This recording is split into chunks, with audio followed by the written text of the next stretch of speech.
เป็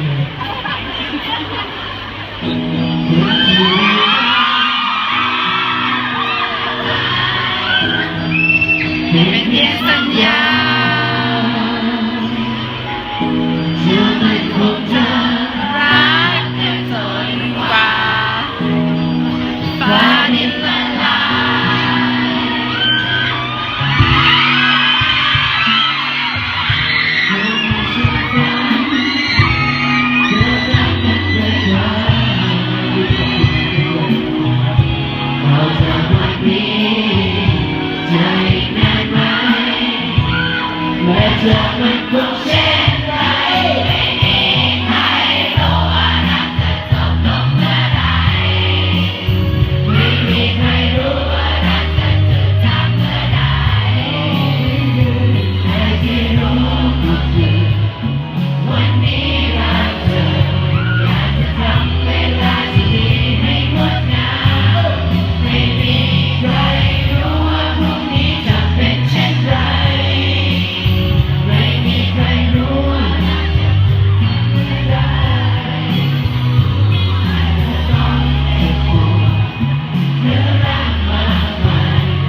เดี๋ยวเราจะพูดคุยกับน้องเป็นครั้งหนึ่งเพราะว่าน้องเขาบอกว่าโอ้โหช่วงขนาดนี้อยากรู้ว่าแฟนคลับน้องเป็นขนาดนี้อยากจะรู้ว่าทำไมถึงรักพี่เพชรคะทำไมถึงรักพี่เพชรคะพี่ยังจะไม่ได้ใครกันอีกเหรอคะขออนุญาตถามหนึ่งทำไมพี่ซื้อเขียวถึงชอบน้องเป๊กมากขนาดนี้นะในสัญญาณตอบรับก่อนที่เขาไม่สิเขาต้องเป็นรองใครหรือเปล่าแล้วก็จะซื้อเค้กมาถึงรอก่อนรอก่อนร้านจะเปิดและขายได้ที่ไหนแล้วพี่เขียวทำไมชอบอะไรคะเพราะพูดเลยเขียนน่ารักโอ้ไม่ใช่ค่ะเขาบอกว่าของฝากทั้งหมดที่ให้น้องเป๊กมาที่ขอบคุณมากเลยทีเดียวไม่ได้ให้พี่นะ